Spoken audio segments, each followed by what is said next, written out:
So today I decided to end January with a little bit of February by making some Valentine chocolates. So these are just regular filled chocolates, and I'm going to start with a strawberry filling. So it's kind of a strawberry cream filling. I just use some natural strawberry preserves. You can make your own strawberry preserves, of course. I'm going to just use pre-made chocolate and then make the fillings. So I'm going to add about a quarter of a teaspoon or however much this is of salt, and then about 2.5 tablespoons or so, maybe 3 tablespoons of butter, and some confectioner's sugar or powdered sugar, and then just stir that together. I can't really stir very well while I'm holding the camera. So I will show you what this looks like once I finish stirring it up.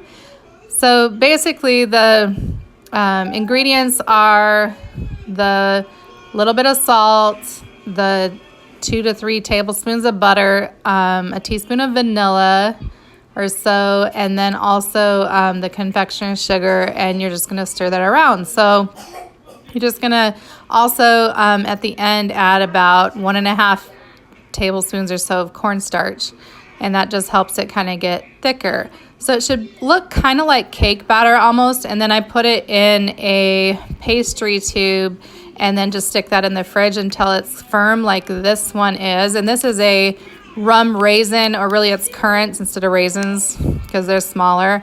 And I just use like regular rum and butter and confectioner's sugar, a little bit of salt, and some butterscotch flavor for this one. And you can see that it thickens up in the fridge a lot because of the butter.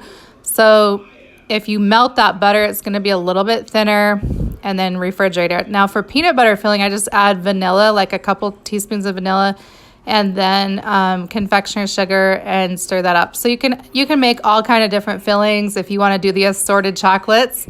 But you want to make sure that your fillings are able to be kind of rolled into a tiny little ball that's going to go in the middle of your truffle molds like this. So then you're going to go ahead and get your chocolate ready. Now you can heat your chocolate or temper your chocolate on the stove, or you can temper it in the microwave. I am going to do the microwave. So make sure that you temper it just really gradually, like 30 seconds at a time, and stir so that it does not scorch. You definitely don't want to scorch, and you'll know if it has scorched because it'll get stiff or kind of like return to a solid form. And you don't want that. You want it to be nice and liquid like this. So stir it around after each 30 seconds until it's nice and shiny and tempered. And then you're going to get a paintbrush and go ahead and just dip it in that chocolate. And you're going to paint the sides and the bottom of each of the molds. Now I'm trying a silicone mold. I used to make these in clear plastic molds in the past, and silicone is all the rage right now. So I decided to try the silicone molds. I ended up not being a huge fan of this mold just because it curves around at the top, like at where the base of the chocolate will be. And so they're a little bit harder to get out of the molds. Like you have to kind of almost put pressure on the middle of the chocolate to get it out of the molds, which is not the best for filled chocolates. If they were solid chocolates, this mold would be fine. But anyways, yeah, so Langston, of course, wanted some chocolate. So he made an entrance to the kitchen. He loves chocolate. So anyways, but I made these molds work for today. I just, however, would recommend that you get either a clear plastic ones, they pop right out, or if you do get the silicone ones, make sure they don't have this. You can kind of see from the bottom underneath of this mold when I'm lifting it up that it kind of curves around at the top, which really makes them a nice shape. Like it's kind of like a ball shape in the end, but it does make them harder to get out of the molds and more likely to break. So anyway, you're just painting the chocolate all the way around the edges and the bottom of the mold, which will be the top of the chocolate. You want to make sure to get a nice shell. Now you can refrigerate this and then do another painting after this first layer hardens if you want to get it like twice as thick. So I'm just doing a thin shell, and then I'm going to fill them and pour the chocolate over top of the filling to kind of finish the chocolates. However, like I said, if you want more of a sturdy shell, you can always do 2 different painting layers of the shell. So yeah, I'm going to finish this up and then refrigerate it for about 20 minutes or so until the chocolate turns. It'll go from being shiny to being really dull looking when it hardens in the fridge. And that's what you want right before you put the filling in, and then go ahead and pour the chocolate over top of the filling.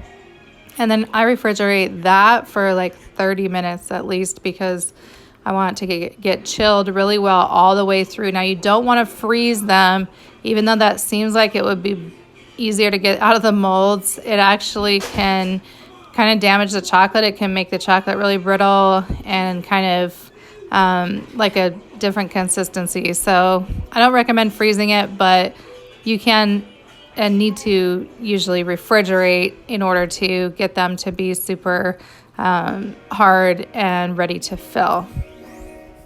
So this is what they should look like when you're all the way done painting the sides and making that nice shell.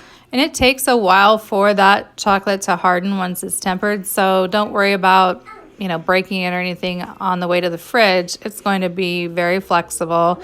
And in fact, your chocolate should stay nice and fluid in that cup, if your cup is warm or your little bowl is warm, until you pull those shells out of the refrigerator and are ready to fill them.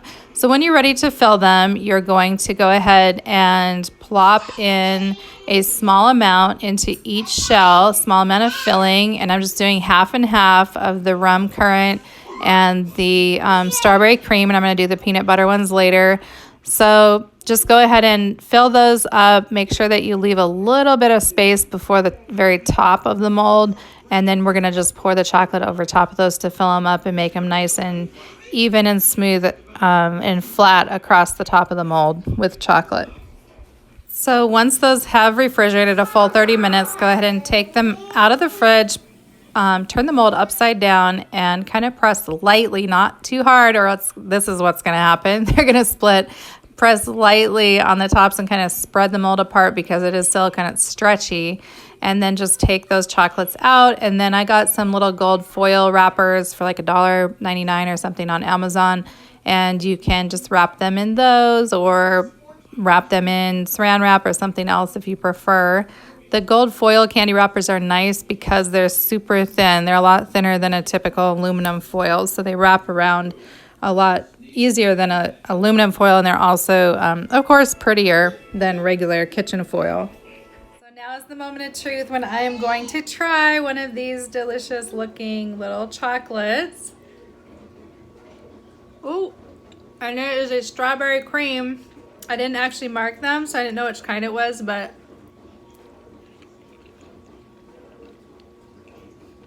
super good. That strawberry tastes like really fresh.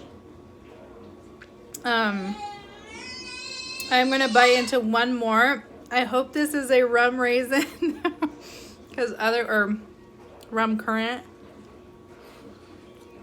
It was, yay. So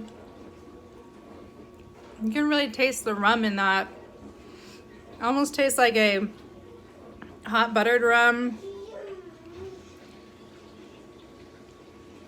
And a little bit like bread pudding. It's really good. And you gotta chase it with a little red wine, because chocolate and wine is just the perfect pairing. So anyway, and by the way, the wine that I have is called Figment. It's just a red wine blend. But yeah, you've got to try these chocolates out, see what you think.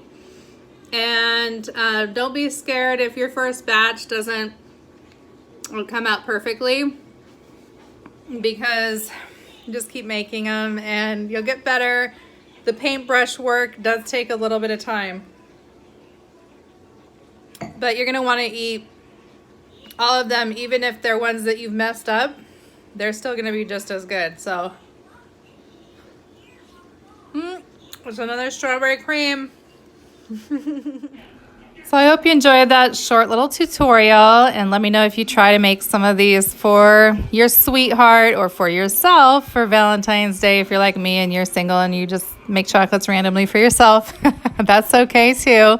Or just give them to a friend if you don't want to eat them all yourself, etc., etc. So just some ideas and something fun to do. The mold was $8.99 on Amazon, and the chocolate bar, the chocolate that I used was just from Trader Joe's. It's just kind of like $1.99 for the bar of chocolate. And, so these are like not super expensive to make, but it's kind of an artistic and fun creative project and something handmade, which is always special because your time is valuable and it adds value to any gift.